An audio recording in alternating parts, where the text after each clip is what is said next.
Something about the world ain't right. The darkness lives in plain sight. In the ether, adjust your eyes.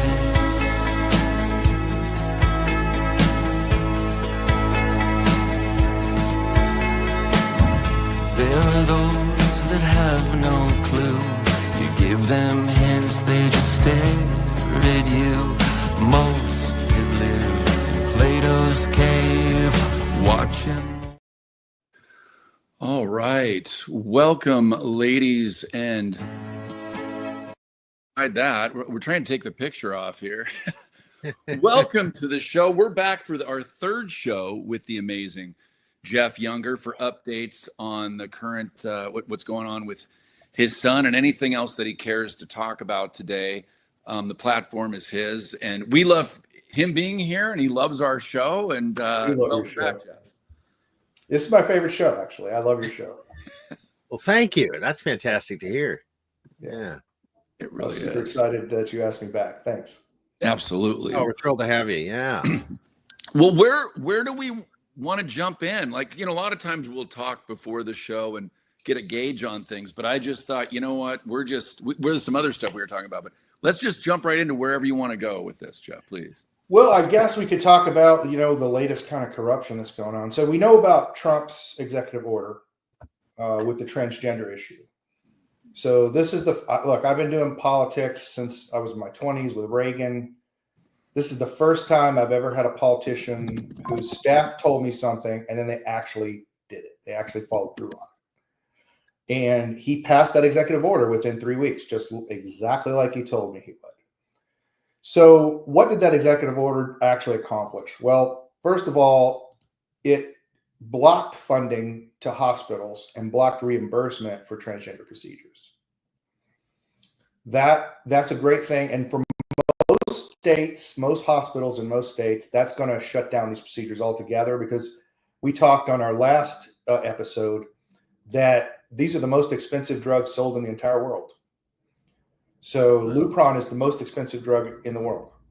So if they can't get reimbursements for those things, the hospitals simply can't afford to do it, right? So what's happened in California, where my son is in LA Children's Hospital in their gender clinic. What has happened is the Attorney General, a guy named Bonta, B-O-N-T-A, threatened criminal prosecutions of hospital administrators and doctors if they refuse to perform these procedures. So what LA Hospital has done is they've said, well, if you're on the drugs already, we're going to continue you on the drugs. But if you are not on the drugs, we're not going to start you. Excuse me, I've been a little ill. So what that means for my son is one of two things. I'm not sure when or if my son went on puberty blockers. My best guess is he went on puberty blockers in December or early January. That means that he will continue on puberty blockers, but it means that he will not be administered cross-sex hormones. Okay? It's possible he didn't get on puberty blockers by that time, by the end of January when Trump did all this.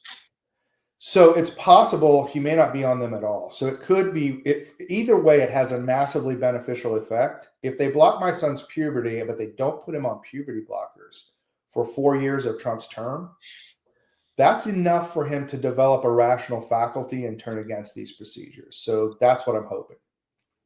Trump also put something else in his executive order. He said he directed every agency in the federal government to assist the Congress in passing a law that allows parents to sue the gender clinics, parents and children. And he wants a 30-year statute of limitations. And the reason is there are long-term effects from these that we don't know about, right? That would be enough to shut them down nationwide, because with that kind of legal risk, there's no hospital in America that will continue doing these procedures. Now, there has been a bill introduced by Josh Hawley in the Senate, and he has already introduced a bill to allow children to sue the gender clinics with the 30-year statute of limitations. The problem is he doesn't include the right of parents to sue for their children. So some of these children are going to kill themselves. We know the suicide rates are 28 times the national average after these procedures. The suicide rates go way up, not down. So some of these children aren't going to be there to sue, and parents need to have the right to sue. So I'm trying to encourage Josh Hawley's staff to change that bill. I would also like to allow children to sue their parents if their parents did this to them. And that's going to be a tougher sell. I probably cannot get that done, but I think I can get the rights of parents to sue because Trump specifically mentioned it in his executive order. Right. Now, Jeff, I wanted to bring up the status at the gender clinic. Well, and they use that argument to transgender the children to say if you don't do this, then they're likely to kill them. So they invert that argument as well. Oh, it's completely false. And they've known it. The data are out. The data has been there since the 1970s. The first gender clinics in America was at Johns Hopkins University in 1972. It ran 1972 to 1976. They shut it down after 4 years because all their data showed they were harming patients. How do I know this? I know this because I hired the guy who started the clinic, Dr. Levine, was my expert in my trial where I won 50-50 custody of my kids. He's the one who shut it down because the data just simply showed they were hurting patients. And he's actually a committed leftist. But he's a scientist, and he just goes where the data leads him, right? So they've known it since the 70s. There's a new meta study that was done at the University of Texas at Austin, which is extremely left-wing, by the way. I put it up there with Berkeley. It might even be more, in some ways, more left-wing than Berkeley, to tell you the truth. Good grief. So the University of Texas at Austin put out this study that said that actually, when you do these gender-affirming treatments, as they call them in California, the outcomes are worse than if you do nothing. And the data's in. It's been in since the 70s. So this is what I call, we have identity politics. Oh, yeah. What we have now is identity science, and we have identity medicine. Agreed. So things are all ideological now, and it takes decades for the actual data to come out, which is what's happened with this transgender thing. And millions of children worldwide have been hurt because of identity science and the refusal to report data. The clinic where my son's at, check this out. My son's at the gender clinic in LA Children's Hospital. It used to be run by a woman named Johanna Olsen Kennedy. She was my ex-wife's expert witness. Now, she was going to actually be the expert witness at the trial in California too. All right. But they removed her and put a woman who thinks she's a man. It's pretty funny. My cross-examination of her was hilarious. But they removed Johanna Olsen Kennedy for this reason. She has done a 9-year longitudinal study on chemical castration and physical castration of children in her own clinic, because they're the largest clinic in America, okay? Children's gender clinic. Her own data shows that it's harming patients. And it was funded by an NIH grant, and she has refused to release the data and publicly stated that the reason she's not releasing the data is that it would give ammunition to anti-transgender people. That's where my son is at right now, in that clinic, where they're hiding data. Okay. So we have a serious problem with so-called scientists and doctors just not grasping things. I could tell you some hilarious discussions that I had with this gender doctor, AJ. I just called her doctor because I'm not going to pretend she's a man. And I could tell you some hilarious things that I talked to her about, how they just cannot get their head around scientific processes. In questioning this gender expert, the judge actually shut the questioning down after about 2 hours. He said, this is actually becoming emotionally difficult for the witness. Like, I was just destroying this woman, with just simple logic. I mean, I was just being very polite, but just simple logic, At one point, my ex-wife raised her hand and slammed her fist down on the table and stood up like she was going to hit me. She was so upset. The judge called a recess and everything. But I just destroyed their witness. It was just ridiculous. There's just no defense for this in the data. And I'm a statistician, so I know the data, so it was bad. So that's where that's where the status of the gender clinics are right now. The data is starting to come out, and they're all going, what are we going to do now? And I can tell you what's happening. I've talked to lawyers at places like Kaiser Permanente and other places in California. Kaiser, a lot of people don't know this, but about 2 years ago, Kaiser just quit doing these procedures because they recognize that the legal liability that is coming down is going to be larger than the cigarette industry. It's going to be larger than any medical scandal in Western history. There will be $1 trillion in legal action against these hospitals by the time we're done.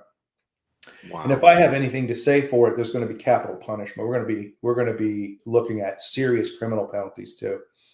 So they know that. So these more and more hospitals are coming to grips with the idea that, oh my gosh, we went down this road. The data don't support this. And litigants in court can prove the data didn't support it all the way back to the 1970s. Like, the juries are going to destroy us, right?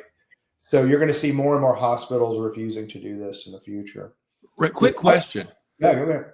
Well, I mean, a doctor, you know, what the contract, do no harm. Like, do they really? I know that there's a lot of money. Do there are doctors that really think truly that it's in the best interest of the child to have these surgeries this young? Like, they're yeah, it's mind-blowing. I used to not believe that.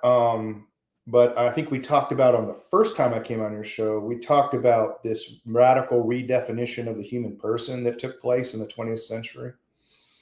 And these people really believe it. You know, when somebody's trying to kill your son, you will try very hard to understand their point of view so you can beat them, right? So I've done a lot of research on this. And if I had to steel man the other side, here's what it would look like. Here's kind of how they think. They think that a human person is essentially a biological computer. And it's built to satisfy largely unconscious desires. It's a desire satisfaction computer. And this desire satisfaction computer requires an identity to express itself and those preferences that it has. And they have made sexual identity as the main element of that personal identity. It makes sense, right? If you have no God, if you have no sense of the transcendent at all, whether you're a believer in God or not, but you have no sense of the transcendent, what you're left with is evolutionary theory. And what is evolution? It's just a theory of sexual selection, right? So if that's where you are, then sex is the primary identity. Your primary purpose is sexual in an evolutionary worldview. And so they see sexual identity as the primary form of human identity. So now let's take this. I think it's you can tell I believe it's a crazy worldview, but let's take it and now let's, from the point of view of this crazy person, let's look at a child. So you look at a 4-year-old boy. He hasn't gone through puberty, and he has no sexual identity. So from this crazy point of view, he has no identity at all, and therefore can't express his preferences of the world and can't express himself. So what you do is you impose a sexual identity onto him. And now he has an evolutionary identity. And he can express his preferences through this identity. And his life will be better because as a biological computer to satisfy largely unconscious desires, he has a mechanism to do that. That's actually what they think. Now, they won't put it in the terms I put it, but they'll say exactly the same things in different ways. Yeah. But they'll say, I want my kid to explore his gender identity and explore who he really is. Well, then why are you imposing an identity? The legal definitions around this seem to rely upon everyone looking at this issue through a nihilistic, atheistic, morally relativistic lens, and that's not the norm. That's not the agreed upon norm. That's a wildly different perspective than most folks. Yeah, it's a complete assault on norms altogether. In fact, it's a deeper problem. there's this, Aristotle used this term telos, and it was used throughout Western thinking, really until you get to the Enlightenment, as the primary way of understanding human beings. Telos is the purpose of something, and it can be thought of as the cause of a thing, So Aristotle used this idea of an acorn. You look at an acorn, and it's not a tree, right? But what it contains is the potentiality to become a tree. And in fact, embedded in it, somehow through this primitive soul that it has, it strives to be a perfect oak tree. It doesn't just strive to be an oak tree, it strives to be a perfect oak tree. Now, its environmental conditions, the particular genetics of that particular acorn or whatever may constrain it, and it can't become the perfect oak tree. But it's going to try to get as far as it possibly can, right? And this idea is that humans have a telos. They have a final purpose, a final place that they would arrive at where they would be a perfectly rational animal, as Aristotle would say. That's in non-religious terms, right? A perfectly rational animal. But this idea of some higher purpose that all things strive at and work towards innately, and they don't even do it for themselves or for some purpose. The oak tree is not doesn't have a notion of some purpose or used to be an oak tree. It just goes there because that's how it will most likely flourish. Humans have the same thing, that a telos, where there's a certain understanding of the relationship of human rationality to human desires and to the human body, particularly its nutritive aspects, that create the maximum human flourishing within the potential of a particular human. And we used to talk about these things. Early Christian theology is couched in all these terms. The ultimate end is union with God, and there's a certain kind of human character that achieves that.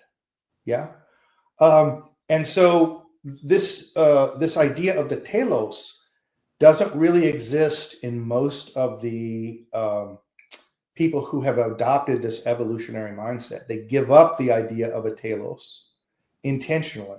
It's actually not necessary. I think there is a way for one to understand humans as having a purpose, even on an evolutionary mind view. But they don't do that. They specifically choose that. And so they wind up with a morality based completely off of sexual selection, which is what evolution is. And that's why it's so bizarre for us, because sexuality to us is a behavior, right? But to them, it's a central part of their identity. Evolution's relying on adaptations that would increase survivability and longevity and robust life experience. Mm-hmm. I don't see any argument where compromising one's innate biological disposition to a gender would accomplish any of those things, but I can see where it would be harmful to the pursuit of every one of those things. So you're exactly right. But if you read these guys, you read Dawkins, you read these books, they come up with all kinds of reasons. Like, for example, why would you ever engage in altruistic behavior in an evolutionary worldview? You would keep all resources for yourself to maximize your chances of procreating. Why would you help somebody? Why would you sacrifice yourself for your brother or your cousin? Right. Why would you even endanger yourself where you might not be able to procreate? You wouldn't do it, right? So they come up with all of these theories, kin selection and all these kinds of ideas to try to explain why it's compatible with this evolutionary worldview. But ultimately, you're right. It is not incompatible. It's not compatible with it. Let me ask you a question that's kind of foundational to this conversation. And if I've asked you in previous interviews, forgive me, but as a statistician, I think you're uniquely qualified to answer.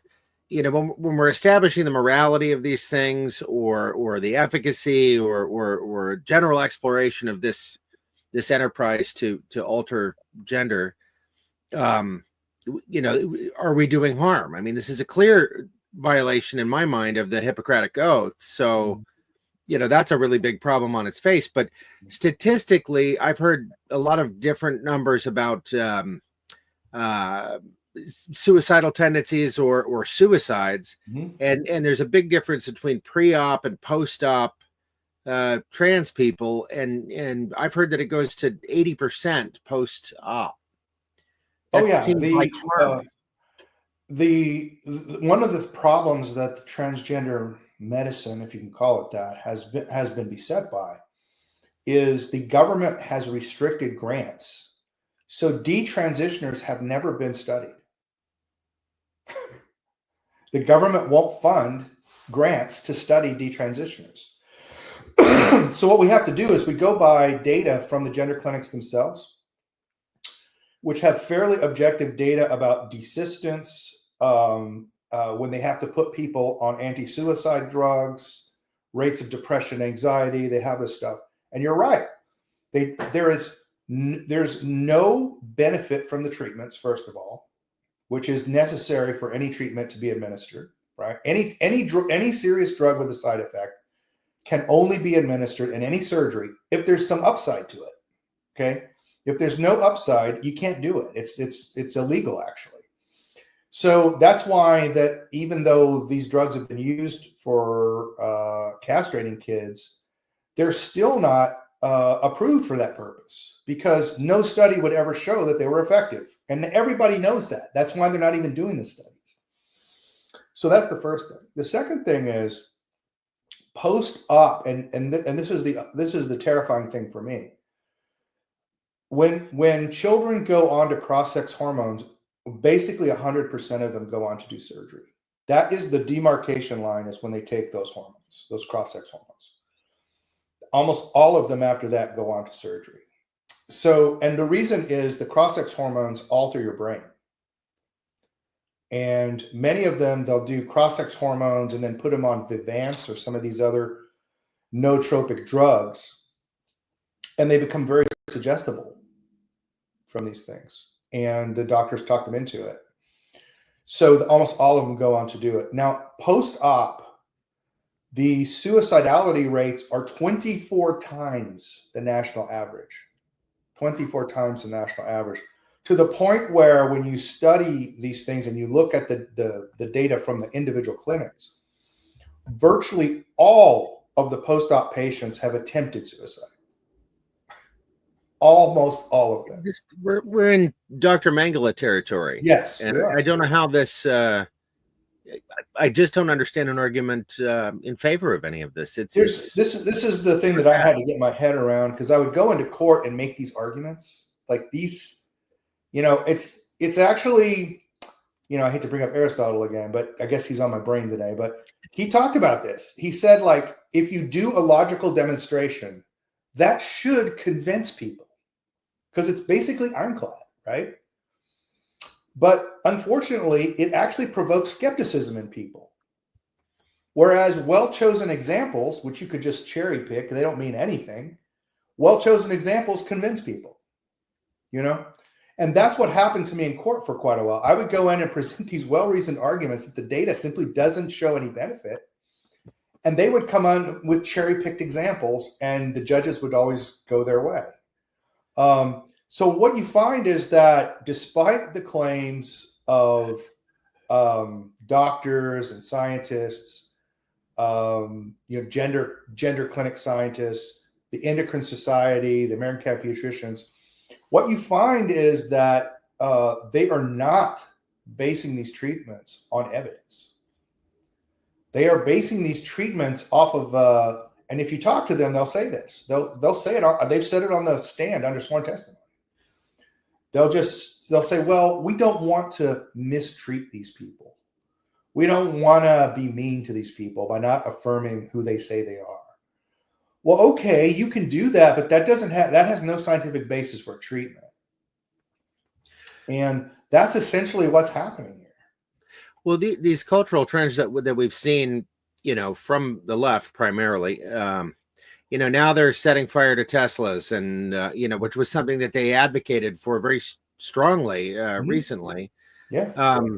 you know, their propensity towards political violence.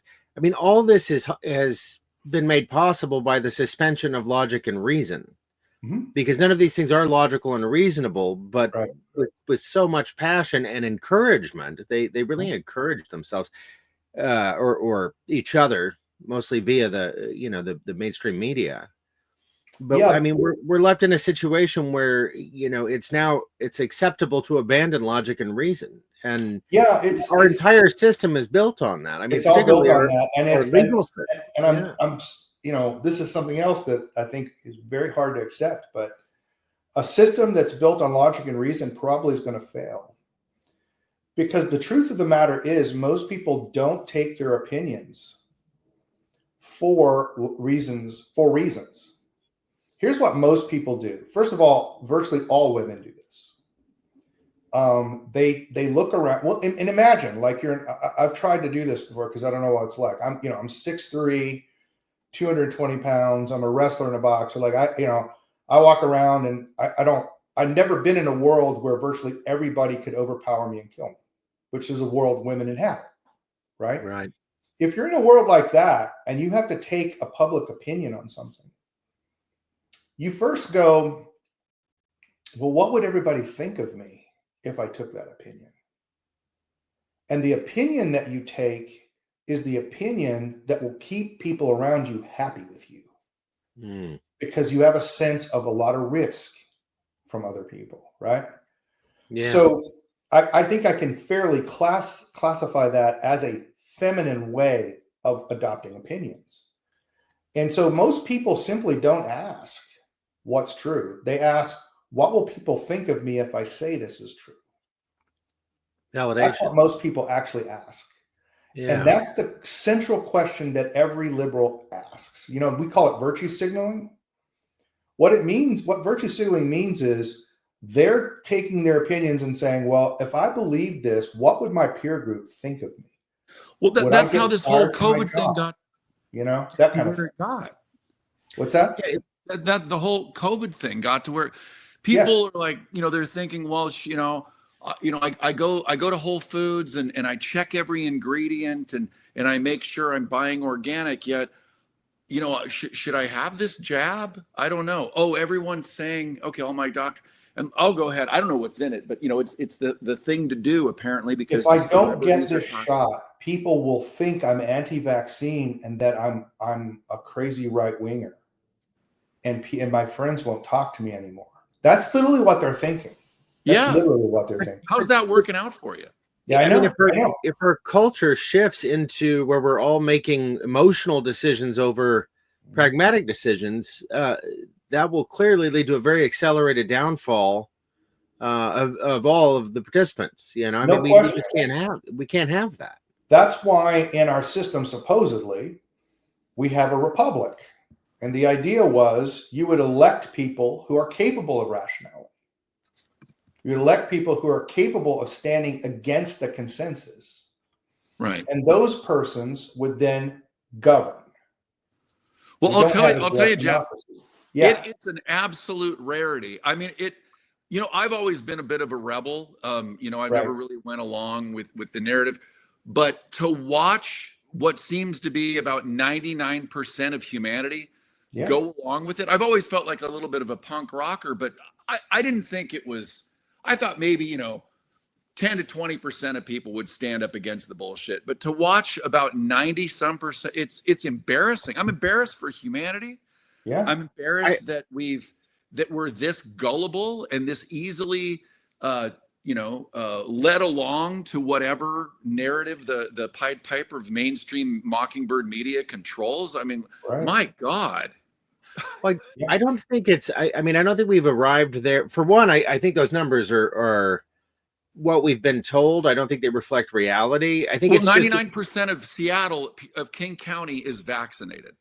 Right. Well, they've weaponized human compassion in such a way, and we're ingesting and processing more data than we ever have in human history, and that accelerates pretty significantly every year. And so the opportunity to get lazy with your thinking is probably more appealing than it's ever been.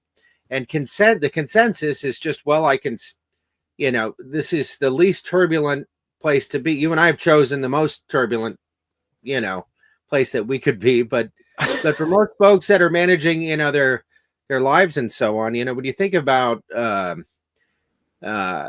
things work today, rarely does a single income support a household.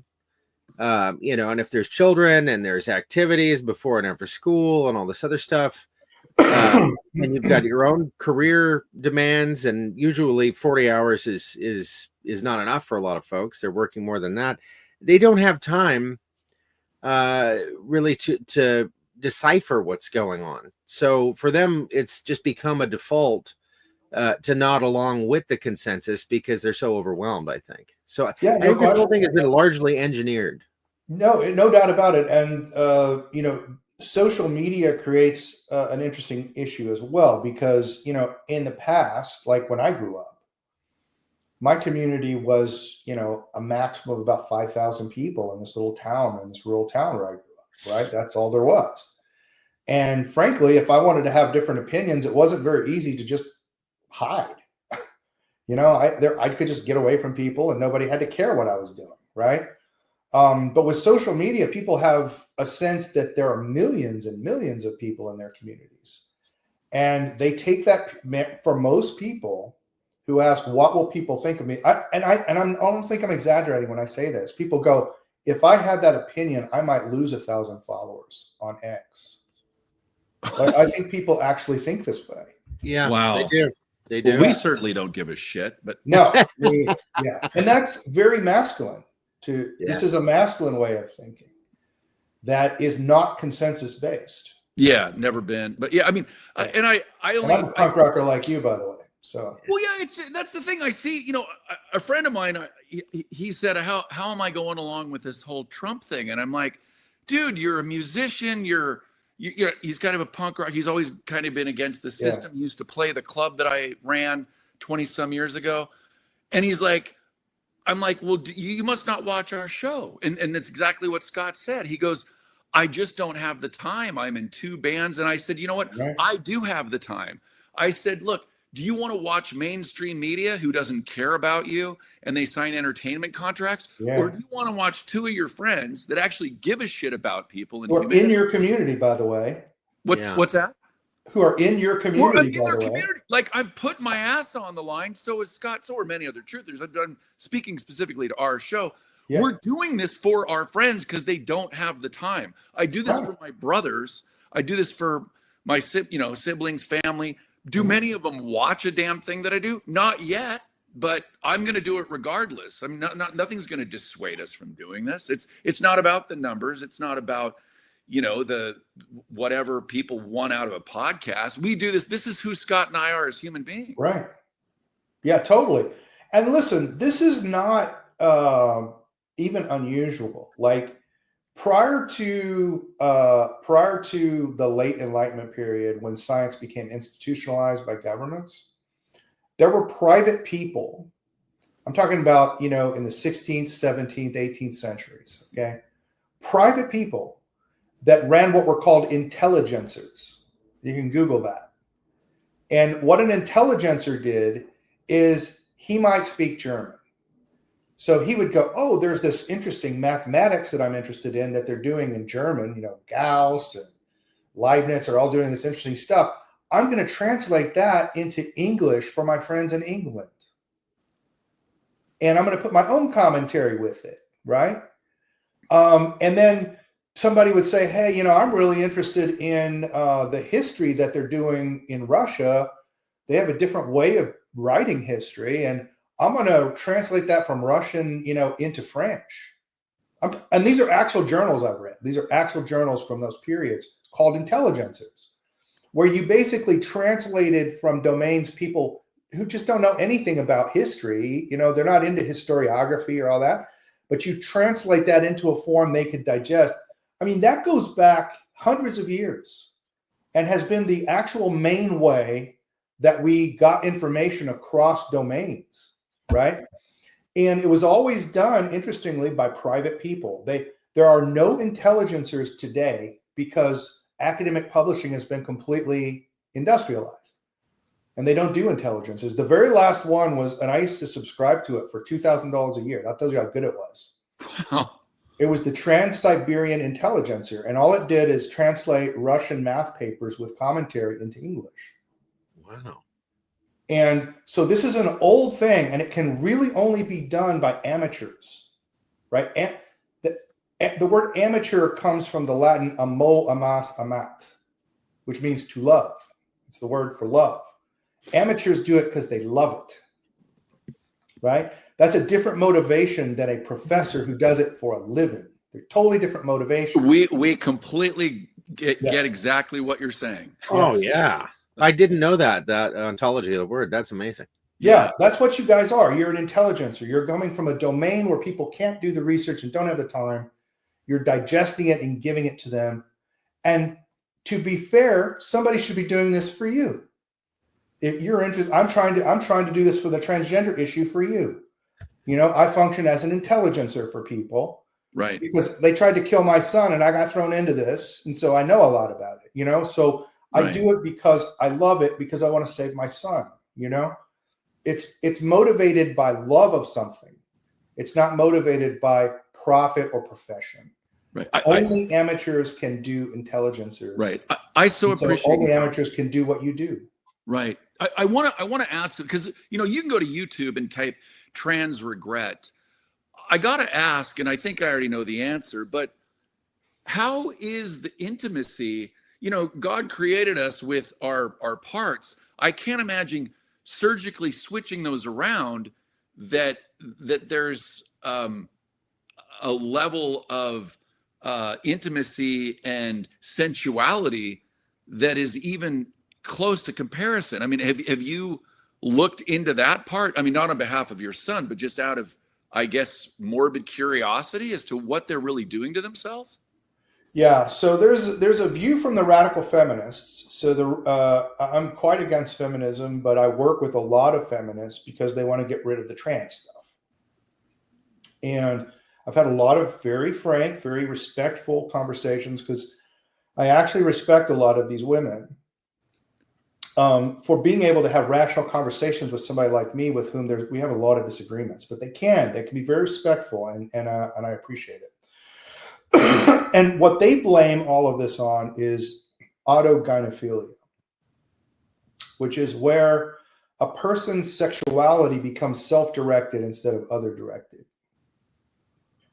So they become, as a mental illness, a person might become obsessed with their own sexual genitalia and may desire to change it, to make it more sexually provocative for them.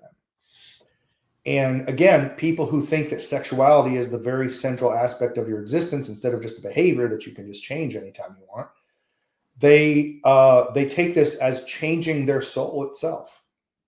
Wow. And so the feminists have critiqued this. Now, I don't think the feminists are correct. I don't think, are there autogynephilic people? Yes.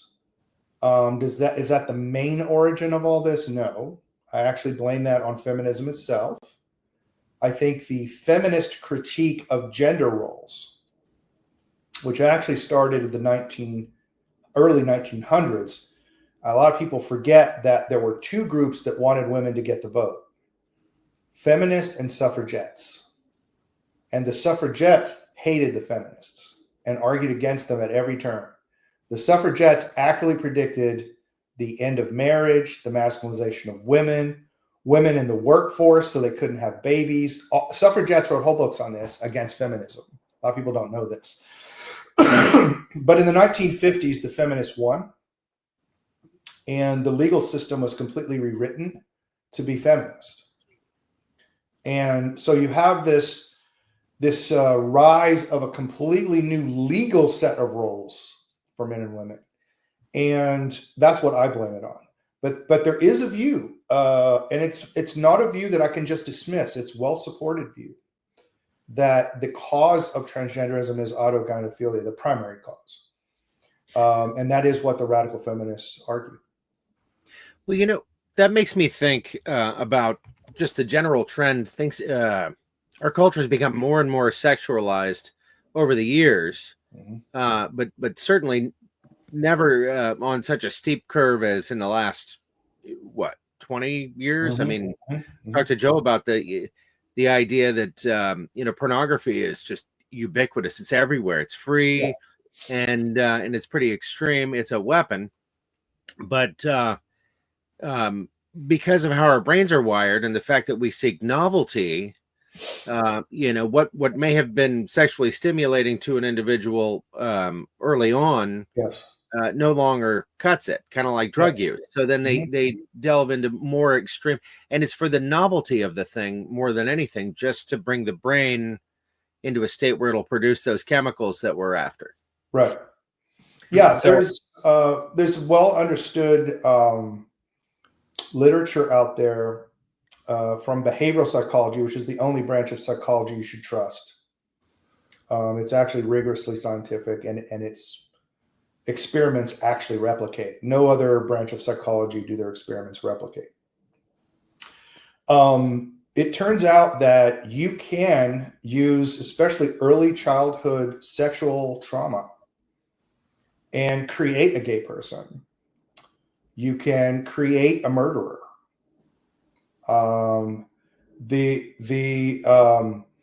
The early childhood experience and the habitual acts that produce sexual arousal can produce highly antisocial effects.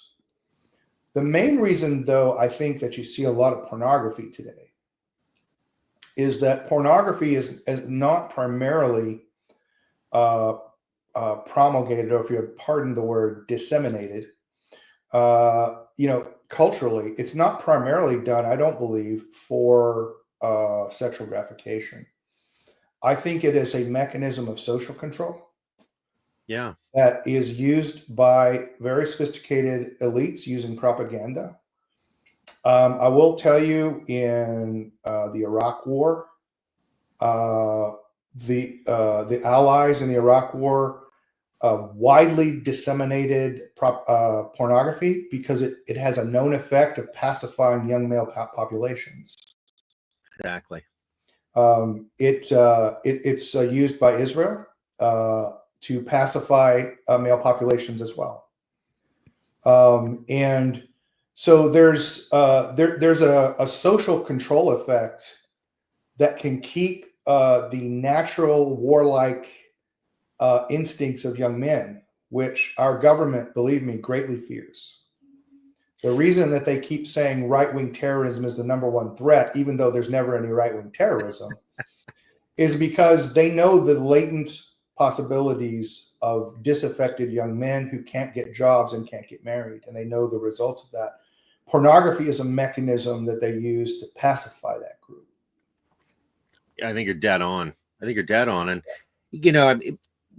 I'm old enough that when I was coming up, my exposure to explicit material was very, very limited, and I remember quite distinctly. I think I was about 13 years old, and I went from catching turtles and paddling in my canoe and just doing kid things, making rope swings, all the stuff that we did. Right. That's what I was interested in, and then quite abruptly, suddenly, I had an interest in girls. Right. And it became an all-consuming kind of a thing for me. I'm Italian, so but prior to that, and so the way I see children is much like I saw myself. They're not sexualized. They don't have the hormones for that. So right. The arguments to educate them about these matters, I think, it necessarily ignore that part of our nature, and I find that extremely manipulative and harmful. Very manipulative, and it's really an attempt to skip that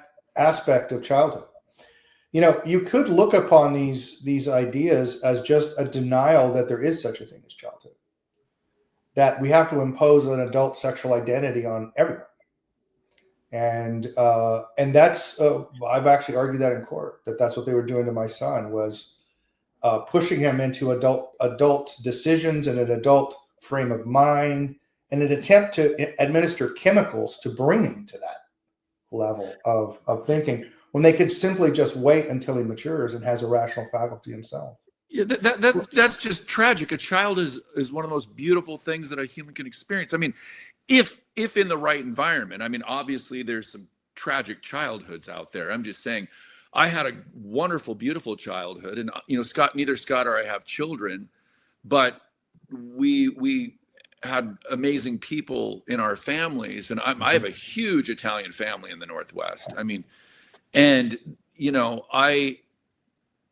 since I don't have kids, I think what motivates a big motivator to do this show is somehow to contribute to that families can have that once again somehow. If I can leave anything, it's that a child could have the amazing experience I had with my parents, and especially the rapport I had with my father. I mean, pretty much everything that I learned growing up about how to treat people in business, I just watched either what he did or what he did, properly, or what he learned from. It was incredible. What a tool. Yeah. Anyway, when you think about children, though, well, we just talked about the fact that they don't have this drive, towards sexuality early on. What they do have an intense drive for is a parent's validation and love and support. It's a part of our survival. We're very vulnerable as children. Yes. So when you have it's very easy for parents to manipulate these kids into these situations, and the kids are just trying to please or the parent or gain that validation. If it means putting on a dress or taking some pills or whatever, they're down to do it, and they'll tell you they're down to do it, but they're not doing it for the reasons that no question. With my son, abuse. I directly asked him, "Why do you wear dresses at your mom's house?" And he just straight up told me, as though it was the most normal thing in the world. He said, "Well, mommy doesn't love me if I'm not a girl." Just straight up told me that. Wow. So that's exactly what's happening to these children. They don't get love and affirmation unless they do what mommy wants. And this is definitely, make no mistake about this, the transgender movement is driven by women. It's mothers transitioning young boys, prepubescent boys, and girls transition in female peer groups in the late teens and early 20s. But it's driven by females. Make no mistake about it. Well, that makes a lot of sense in a lot of arenas. Yes. I mean, even just the political landscape has changed quite a bit, and I think that has everything to do with more women being involved in the political process. Yeah, that's the issue. I mean, women are the stronger sex in democracies because there's always going to be more women than men. So America's 53% female. So they are the majority population, and they can elect whoever they want, and they do. Self-reliance is very different for men than it is for women. It's important for men as part of our identity, but for women, self-reliance is a whole different proposition. Well, let's just look at one simple example of how there's a difference, and it's a stark one for men, especially young men. So the UK is talking about reinstituting a draft right now. It's a big question going on over there. My friends in the UK are very worried about it because they're young guys. They're under 35. Well, how is it that women are the majority and can vote in people who will take us to war and can enslave young men by law into the military to fight that war? I mean, that's a lot of power that women have. Yeah. And women, remember, are not drafted. So the question that I always ask, and it seems to blow people's minds, is I say, well, look, if men have this extra political responsibility that we can be enslaved and we have to go and fight in foreign countries and die, if we have this dire extra political responsibility, what extra political rights do we obtain to compensate us for this extra responsibility? And most men say, well, only people that are subject to the draft should vote. And actually, that was the reasoning for why black men got the vote. I mean, that's what upset women so much. Black men got the vote before white women. in the early 20th century. And the reason was we started drafting black men, and we just considered it unjust to draft them if they couldn't vote, right? Right. So it seems to me that if you don't carry the burden to defend the state, you shouldn't be allowed to vote. It's that simple. Right. One thing I wanted to say that's related but not related. I just learned recently that the whole Rosa Parks bus incident, the person sitting behind her was a journalist. That was all staged. All set up. Oh my God. Project Mockingbird level. Damn. I mean, Yeah, everything. I'm not surprised, This is why people laugh at people like us when we talk about false flags, you know? But the normal way that wars are started is by false flags. You know how Julius Caesar started the war with Germany? He dressed up a bunch of Roman legionnaires as Germans and attacked a Roman town. Right. That's how he started the war. I mean, the normal way wars are started is through false flags. And the normal way social movements are started by elites is through false flags. That's just the normal way things are done. It's not even a conspiracy theory. It's just every example you ever find, this is the case. The entire Spanish-American War was, I mean, they invented a term for it, yellow journalism. Yeah. It was just ginned up by propaganda. Half of it never happened, you know? Sure. So this is the thing, like, you know, the Vietnam War ended because of fake footage from Vietnam, you know, and they zeroed in so you couldn't see. They gave the impression that the entire city of Saigon had been destroyed, but they were just going around one block over and over again. The Gulf of Tonkin incident, or prior to that? Yeah, this is during the war, right? Right. Gulf of Tonkin is the classic false flag. I mean, Yeah. Oh, yeah.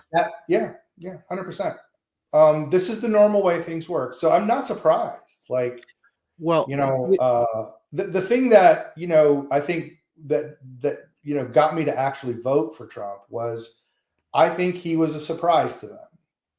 Right. Oh, yeah. I agree. You know, I got to ask Jeff, you know, you've been thrown into this thing with your son, and of course you dug into it, but what are some of are some of your favorite things to dig into and research prior to or outside of that topic? Because I mean, we could talk to you for hours about all kinds of stuff.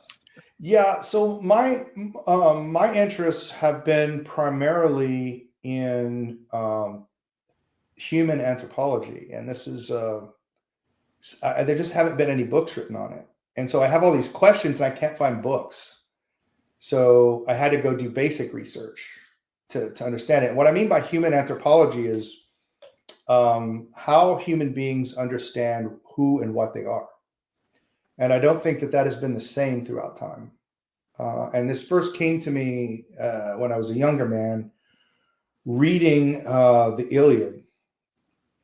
And I was reading several different translations. Some from the medieval period, some from the early Renaissance, some from the Enlightenment period. And this one passage where Achilles is trying to decide if he's going to kill Agamemnon for stealing that slave girl. It's right at the very beginning.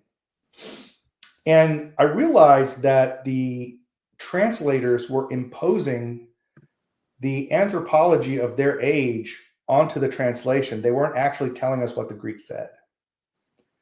You know, so if you read the early Renaissance translations, they talk about him trying to restrain his passions, but the word passions never appears in the text. You know, you get in the medieval period, you get this conflict between the will and the passions get into conflict. You know, what you actually read in the text is the word thumos. There's a storm raging inside of Achilles, and he's trying to pilot this boat through this storm so that he doesn't do the wrong thing and crash the ship.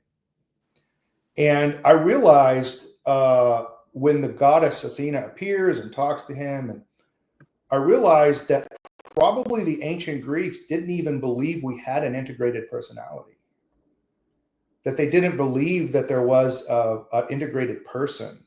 Which is why when you read their philosophy and you read their plays, they have like the chorus, for example, in the plays. You read their philosophy and it's not treatises, it's dialogues. And I think they conceived of the human person as like multiple spirits that talk to each other, and sometimes get in conflict with each other. And so I started really chasing that down, 15 years ago. Like, well, what does that mean? And because I couldn't believe that, like, how could people not believe, I think of my body as a machine, I look at a tree, we walk through a forest and we see trees and birds, and we think of them as, again, more or less complicated machines, right? But imagine that you were walking with Julius Caesar. I just mentioned him. Imagine you were walking with Julius Caesar through a forest.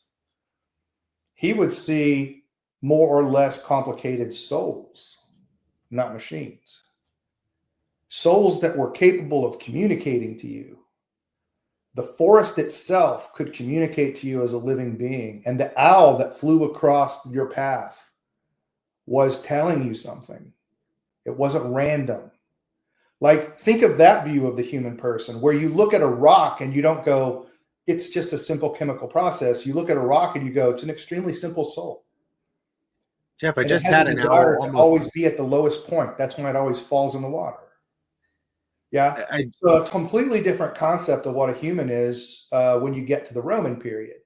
And so I started studying this stuff and became very fascinated with it.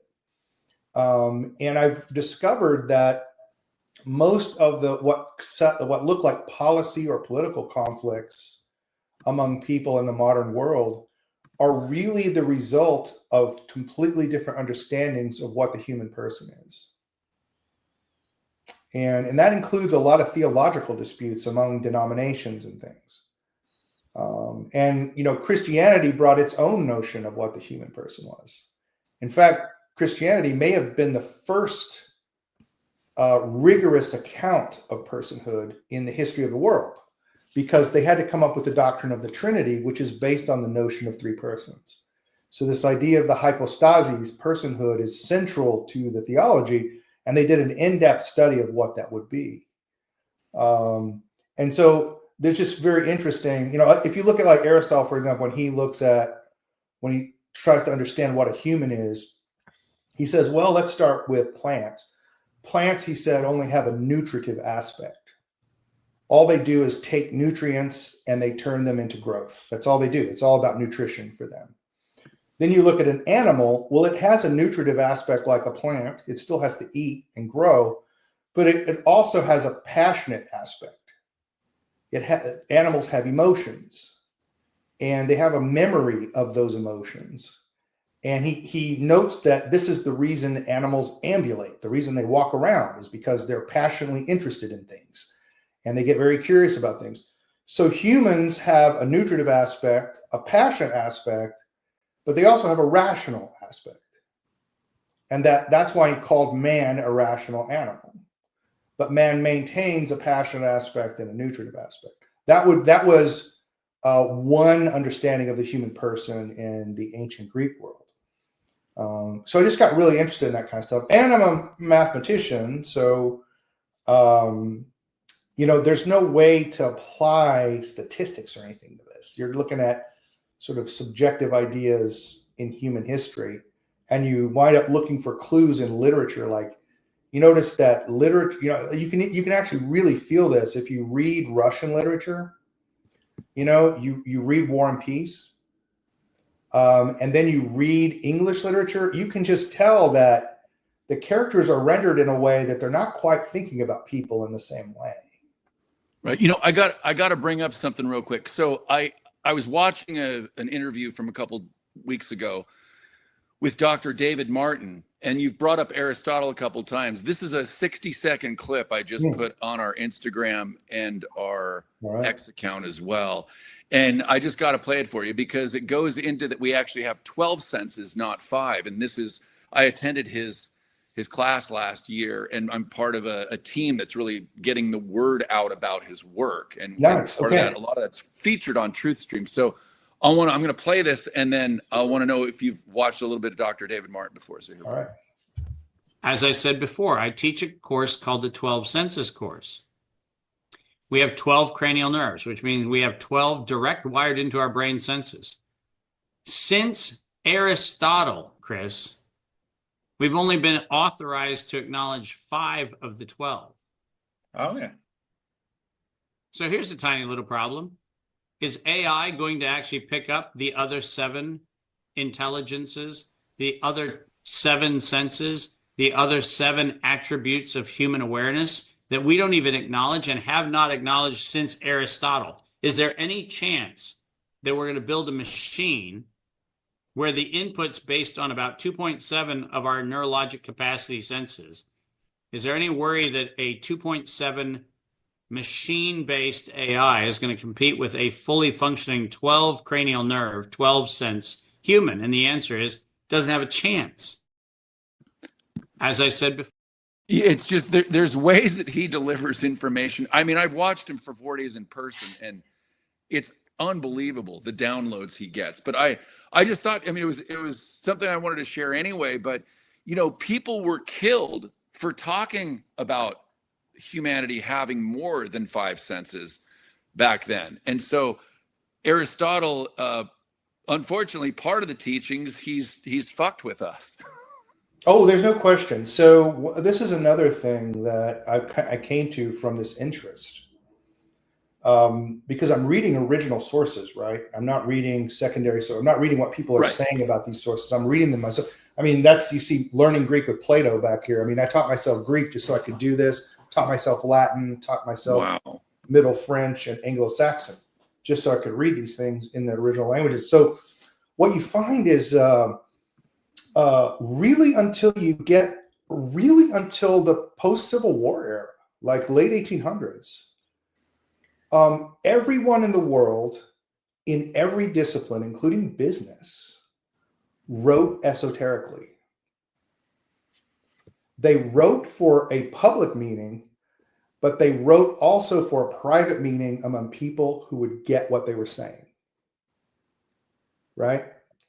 Somewhere in the late 1800s, we lost that. And everyone starts reading everything literally. Mm.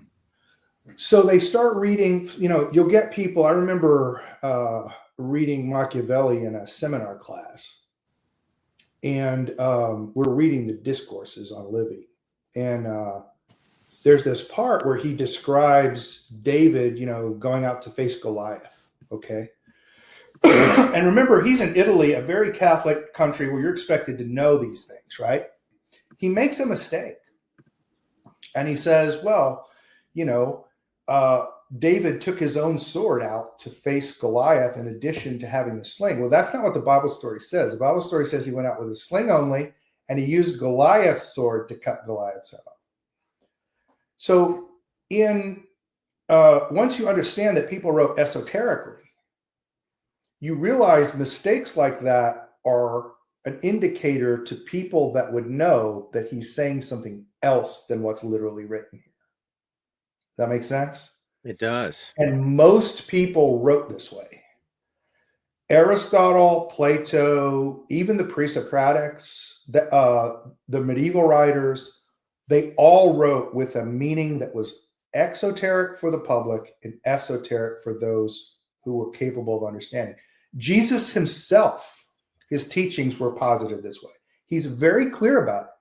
He says, I speak in parables so that most people won't know what I'm saying. They're not ready to hear what I'm saying. He spoke esoterically and taught esoterically, right? So this weird literalism that we have today, which is historically very aberrational, you can't actually read texts like Aristotle without knowing that he was writing with at least double intentions, probably triple intentions. And don't forget that a lot of his writings towards the end of his life, he was a slave. He was enslaved by Alexander and was a tutor under Alexander as a slave. He wasn't free to write whatever he wanted. Okay? So when you read these works, you have to do that. You have to understand that. Of course, Aristotle hid all kinds of stuff. What's interesting is both Aristotle and Plato do indirectly talk about a kinesthetic sense. Mm. You know, Yep. Socrates, a lot of people don't know this, Socrates was a decorated war hero. and was very well known for being an absolute fearless wrestler. He was a ferocious wrestler. And he said, you know, it would be a shame for a young man to grow into old age without knowing the power that his body is capable of. And he explains how that informs the intellectual ability of the mind.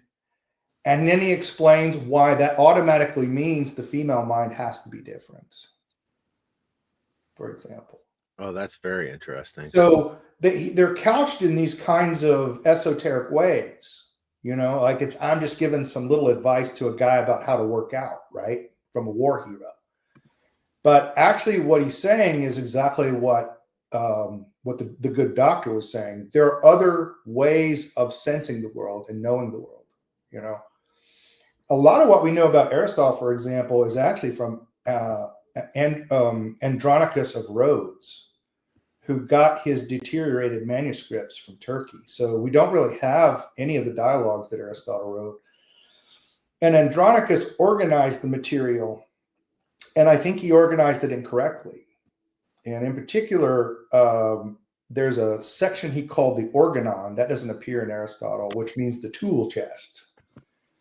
And he put the rhetoric and poetics into practical sciences, and he put the treatises on logic and dialectic into the organon. So really, even today, we think of Aristotle as separating out poetics and rhetoric from ways of human knowing. But that, when you start reading Aristotle, you realize that is completely incorrect. His whole theory of knowledge is based on imagination, rather than, so the faculty of imagination is what he actually says this. He says, without the phantasma, without the imaginative images, there is no rationality. So the faculty of imagination is the central core of his theory of knowledge. Wow. And that where does he say that you can develop or see most clearly the faculty of imagination at work? In poetics, in poems and drama and fiction stories. And so he did not separate this from his theory of knowledge. And so you don't, like, people don't ever talk about it. We think about Aristotle as this guy that just does logic, right? He gave us logic, and that's what we carried on. But here he is talking about you can't have logic without imagination. Exactly. And he calls it the eidetic memory, because this imaginative faculty is special because it can take sensory perceptions and it can unite them with other kinds of perceptions like kinesthetic movements. And it can say, well, yeah, there's a horse with 4 legs, but I can imagine a horse with 5 legs, and I can see how it might move. This eidetic memory has the ability to combine images, even fantastic things that couldn't exist. Yeah. Well, to examine the potential in anything, you would have to access your imagination. Correct. Without it, you're just, it's a rote observation, and there would be no predictive component to our behavior. We wouldn't survive for very long that way. That's right. And if you read if you know this about his theory of knowledge, and now you go read his treatise, the Poetics, it's the only treatise we have from him, is the Poetics. You realize what you're reading here is an account of how to imaginatively combine ideas in the eidetic memory into objects that can be logically analyzed. And poetics is the mechanism by which you find these things and understand them. And that's why he believed it was very important that children be taught poetics, singing, lyric poetry, really emphasizing fables and fantastic tales, to teach children how to do this kind of imaginative combination. And he considered that was a central part of his theory of knowledge. Like, people don't know this. And that's a direct result of Andronicus of Rhodes miscategorizing these books. Wow. This has been so great. We have some workers that just showed up here, so unfortunately I'm going to have to shut this down. But Jeff, it's, we're going to have you on once a month. We love having you man. on. I would enjoy that. Yeah. Absolutely. We'll figure out the next date. Anything you want to say in closing, and I'm going to hit this mute button so you don't hear any of this stuff. No worries, man. Look, if you want case updates, just go to SAVEJAMES.org, SAVEJAMES.org. You can also find me on X at Jeff Younger Show, and I post there every day. Fantastic. Gosh, I got a lot out of this one. I could go on for another hour. Just the hike with Aristotle moment was quite profound for me because, I've never really given that much consideration to the idea that that's how I see the world, Right. from more of a spiritual perspective. And boy, that really does influence all of your motivations. 100%. And an owl. A specific sense. It's beyond the five senses. It's a specific sense and capability of the human mind that's very special. And it's never taught. There's no educational system that is focused on developing it. It's all been lost to antiquity.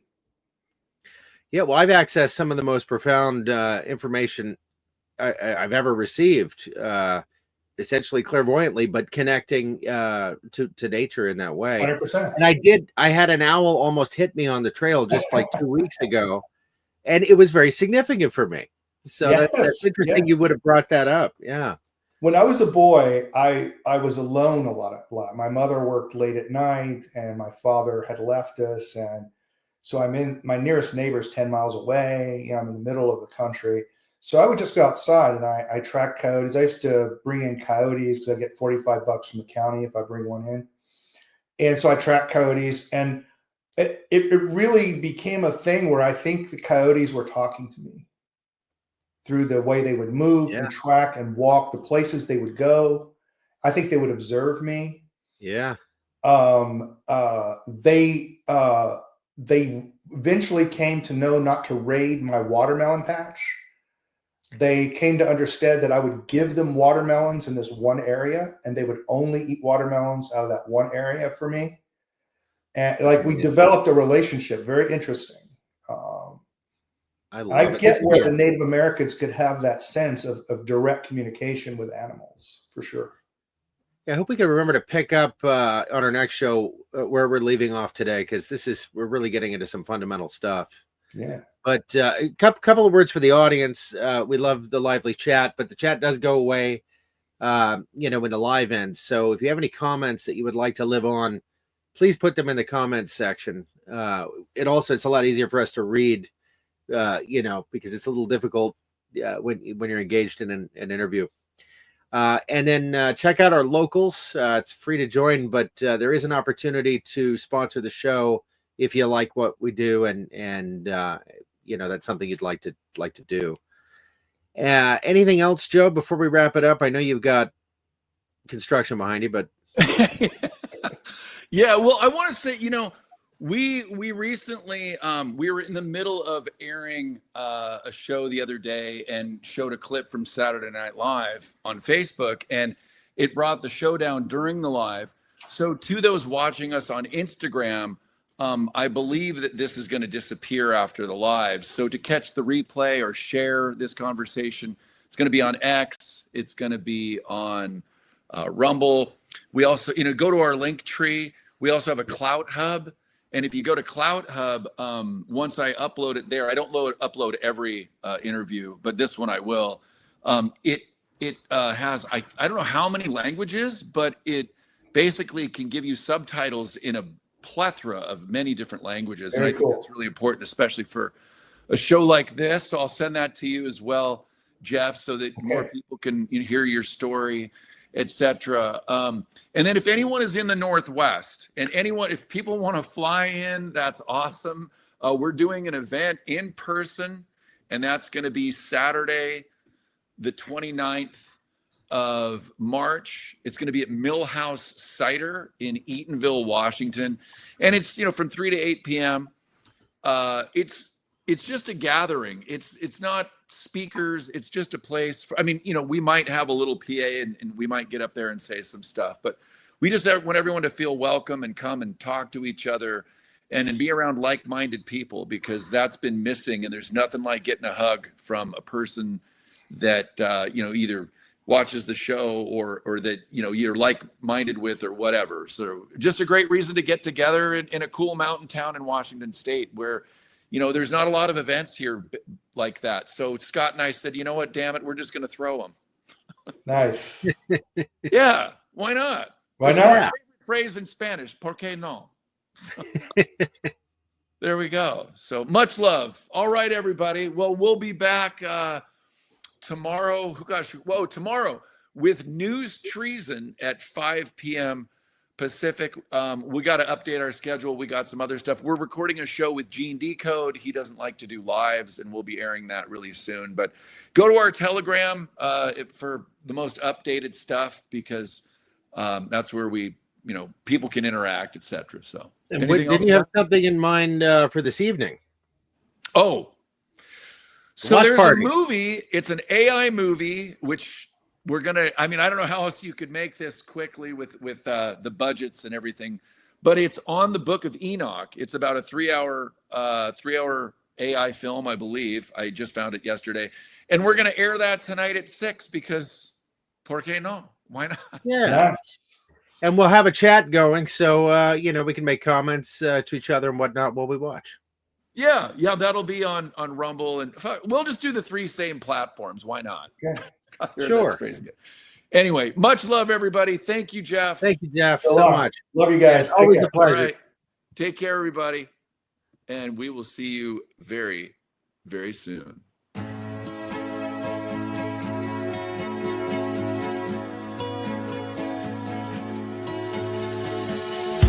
have known for some time something about the world ain't right.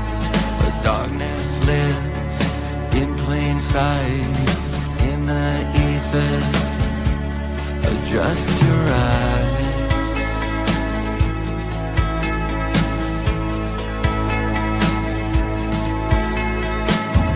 There are those that have no clue.